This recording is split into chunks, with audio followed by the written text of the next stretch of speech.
Are you familiar with Chris Dunn's pyramid power plant theory? I have not read the book at all. I've seen some YouTube videos, so I'm probably not going to address it very well. But I can address to you the modern consensus on the pyramids. No, I know the consensus is that they're tombs, right? Yeah, I can explain why though.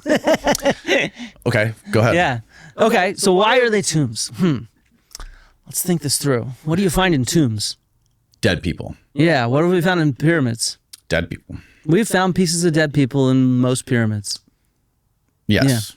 Yeah. Why have we not found many? Because we have found some. It's really common on the internet where people say, there's no mummies in the pyramids.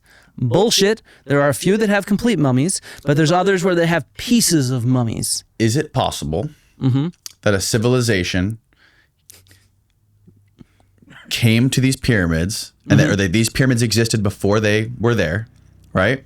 And they saw these things. Maybe they weren't a part of them, but they thought they were these grandiose structures that were unexplainable to them. They looked like they were built by gods. And they thought, this makes sense. This is the perfect place to bury our dead people. The most important people, the pharaohs, the kings. We're going to make these the places we bury them. Okay. Does that make any sense at all to you? Not if you know the evidence. So, okay, let's think about it this way then. So, what's happening before the Great Pyramids are built, right? So we have two major cemeteries. I've worked at one of them, Abydos. There's another one called Hierakonpolis. And these are the two sort of pre-pyramid cemeteries where extremely wealthy royal people were being buried, right? And it's in these cemeteries that we can see the developments that lead to the pyramids, if you see what I mean, in a step-by-step way. And these cemeteries, by the way, are radiocarbon dated, as are the pyramids. We can get to that in a second. And so you have two different ways of the tombs at that point. One of them at Abydos is the idea of a large fucking tomb, right? And what they did there, and this is like the first dynasty in Egypt, they built these giant mud brick enclosures. I mean, far bigger than this room. I've excavated in one of them. It's the last one. The last one is still standing. We could Google it. It's called the Shuna. It's the tomb for Qasim Kemwe, who is the last pharaoh of either the first or second dynasty. I'm not an Egyptologist. I should know since I've worked there, though. But the thing is each ruler always tore down the previous enclosure for his previous ruler and then built their new one. And they keep getting bigger and bigger and bigger. So you see this trend towards monumentalization, not in a pyramid form, though. It's not even a roofed. It's just a rectangular enclosure, but enormous. The walls are way up there. And it's huge, right? Okay. And the last one especially. But the other ones are really big too, that have been excavated by plenty of really cool people like Matt Adams and David O'Connor and people I've worked with, Laurel Beastock. And the other cemetery, and this is where, so you have monumentality developing over here. So that's key ingredient number one for pyramids. They're big, right? The second key ingredient is, what are pyramids made from? How do they actually physically come to be? And we can see that in the very first pyramid ever built. And so at this other cemetery, here in Hierakonpolis, all the royal people are built in these rectangular sort of structures. They're rectangular still, but they are covered. It's a room. It's like a mausoleum. We could think of it like this. It's probably about the size of this room. Little smaller sometimes, right? Okay. So that's where they're all buried with their sort of grave goods and animals and whatever, that kind of shit. And then when you get the very first pyramid, the step pyramid of Djoser at Saqqara, you can actually see this. If we get the right photo, we could try to find it. I should have gotten one. You can find it. But you need the right photo is the point. Okay. There's plentiful drawings of it, but if you want to trust it by seeing it with your own eyes, it's good, right? And you can see it, but we need the right photo. I don't have one because I've never been there. But what they do when they build this step pyramid is they first build this mastaba, this rectangular thing the size of the room. Then they decide, you know what? Let's build another mastaba on top of it. And then another one, and another one. And so they expand the mastaba in different directions until it ends up as a pyramid. And you can see that in the phasing of the walls, right? You can see it really clearly. Here it is. The drawing on the right is the key one, where you see that red part at the bottom. No, not that one.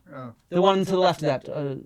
Oh, this guy. Yeah. Gotcha. So the original tomb is just that rectangle at the bottom with a chamber below. Okay. And then they choose to expand it, and then they choose to build another mastaba. Then they end up with a smaller step pyramid, and then they turn it into a bigger step pyramid. And in that one pyramid, you see the development, the invention of a pyramid, if you see what I mean. Yeah. It's invented right there from the mastaba. And we have those mastabas even earlier, right? And so then after that, they start getting even fancier. They build different kinds of step pyramids. Then eventually they put them with smooth sides, and then boom, the pyramid is born as you have it. And so we see this step-by-step progression. I have a video. I've interviewed Dr. Beth Hart on this. She's an expert on this stuff. And so it's called From Hierakonpolis to Giza. And it's not done yet. It's coming out soon. The interview's done. But so that's the development that we see. So we can see that in construction. And all well dated from context. What are all these shafts doing? The burial shafts, yeah. How big are those shafts? I don't know. I've never been down there, but they'd be big enough to walk in a lot of them. Really? Yeah. Oh, yeah. And the purpose of those shafts is to walk. I've been in the biggest pyramids, and they're small, the shafts, into even the Great Pyramid. But yeah, it's very walkable. Yeah. Well, the purpose was probably to bury the pharaoh down there, right? And so having it underground gives it extra protection and stuff like that. So the second reason why you want to talk about the Great Pyramid of Giza? Sure. Yeah, the Great Pyramid of Giza has the key thing there is that it actually has wood in it, and within the stones, right? And then plaster. From what I understand, from what I've heard, is there's only been wood found in other pyramids. The bent pyramid. The bent pyramid had wood in it that was radiocarbon dated to much later. Much later than what? Later than when they think, well, basically what they're carbon dating the wood at is what they're saying when the pyramid was built, right? Yeah. But the wood could have been added later, right? Not if it's like fixed within the stones. So this is why Graham Hancock even accepts the dates of the Great Pyramid. Like it is absolutely, it's a fact that it would not be possible that wood could have been added after. You'd have to basically deconstruct and reconstruct a big part of it. Do we have any photos of this? I don't know. There's a big article on it, but I haven't read it in a while. I read it. We pulled it up on previous podcasts, I believe. But I mean, the bent pyramid wood, the cedar. This is where you want to get someone like Zahi Hawass or Mark Lehner, because this is their stuff, right? But they took and they have a map of it at least. I imagine they must have archival photos as well. But they took samples from the Great Pyramid of Giza and the other pyramids at Giza. Yeah, see, I'm not talking about wooden beams though. Okay. I'm talking about plant material that's in the plaster. Right, that's part of it, and in between the joins, the joins of the stuff, and they took the plant material and radiocarbon dated it, and it dates to the Old Kingdom of Egypt. Right, and so the arguments that are made about this is that the plaster and the wood came later to try to repair it and restore it, and make it look better. But again, it's multiple lines of evidence here. And I want to be clear. But what is that? Like, if the plaster's there and it's radiocarbon dated But I guess my point is, if you want to make that argument, that's also the argument that I'm making is built up also by that development from mastaba to pyramid. Right? So we have multiple lines of evidence that tell us the pyramids date to the same period. We have more than that, by the way. For example, when do we have our first evidence of people on Giza? During Old Kingdom Egypt, right around there. We have plentiful tombs. It pops up as a cemetery right at that time.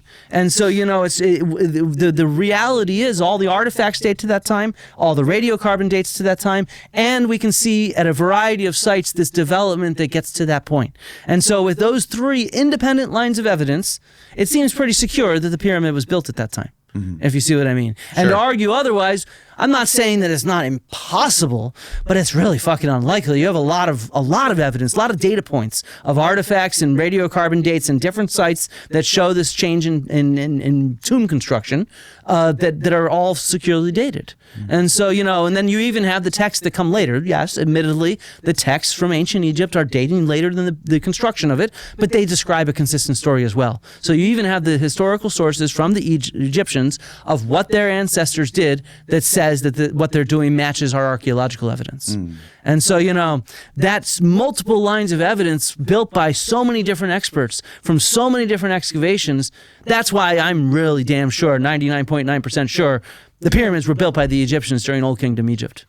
And I can't see how anything that I've never heard anything, at least, that would make me even remotely consider otherwise.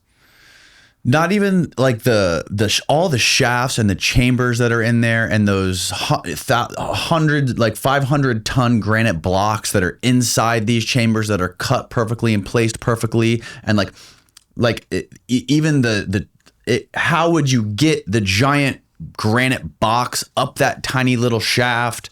What was the purpose of the tiny little shaft? Probably to make it tough to access. There it is. Yeah, pull up that. Yeah, they don't want it to be robbed. These were all, and so here's another thing, Danny. So we talk about, well, like, our mummies there, and like, well, they were probably robbed, right? And the reality is the Egyptians tell us about the struggles they have with tomb robbing. And so so at the end of the Old Period, you have the Intermediate Period. During these at the end of the Old Kingdom, during various intermediate periods when the state's power breaks down, we have papyri that talk about tomb robbing. And in fact, the Egyptians, what they need to do is they need to collect the pharaoh's bodies and protect them. So they take them out of their original tomb. We have this one tomb, I forget where. And I'm sure they kept treasure in there too. Yeah. Right. That's why they're robbing. Yeah. Sure. And so, we have textual descriptions of the Egyptians moving their pharaohs to protect them from being desecrated from generations ago, right? And then we have these caches of pharaohs. They end up all in one tomb, because they're hidden there so that they couldn't be found because their other tombs were found. And so, we have again, that's part of the independent evidence that even though we don't find a complete mummy in here, that's got to be a pyramid, a tomb. We have the sarcophagus, we have grave goods. We're missing the mummy, but they moved these mummies because they had to move them to protect them. And they tell us they do this. And they tell us about punishing tomb robbers by killing them. All this stuff is written down. It's actually in the beginning of Eric Klein's book. I found out about this. No, I don't doubt that these were used as tombs. Yeah. But I think that this was built for a different reason initially. I think that if you look at the shafts that go in, the way the chambers are constructed, the subterranean chamber, all these shafts that are clearly meant, I've never been in there, but I've talked to a lot of people who have, and everyone I've talked to that's been inside these pyramids say that it does not feel like something that was made for people to move through.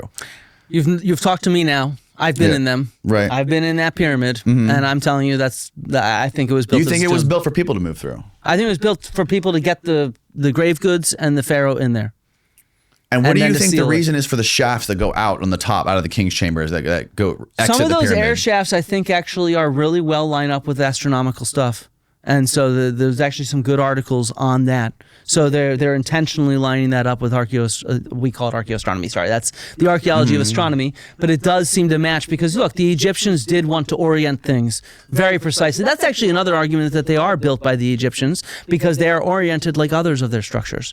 The due north. Right? And to get due north isn't too hard in a desert. On the equinox, you hold up a stick, you see its shadow, and you draw the line from dawn to dusk, and you have a direct east-west line that you can then make a north-south line on. And of course, it's a square, so when we say north-south, it's actually a line perfectly east-west. Yeah. Right? So, because it's a square.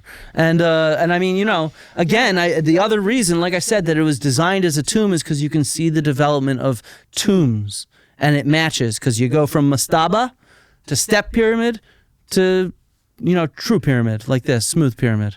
And so seeing that step by step progression over 1,000, I don't know if it's 1,000 years, but over hundreds of years, that's really compelling evidence in my mind, And let alone the Egyptians telling us these were tombs and have always been tombs, I look, and don't get me wrong. I am the first one to say, hey, when you go in there, it's a creepy, otherworldly feeling. I am not denying that, like, at all. It is creepy and otherworldly, and I can see why people would be enamored by it and interested in it and come up with different explanations because they're describing what they feel, if you see what I mean. Right. And so I can totally get that. But to me, the independent lines of evidence are damn convincing. It's been argued about for a while. And the radiocarbon dates are fairly new in the last 20 years, 30 years. But the rest of it has been known for a while. And they've been putting together this picture very slowly.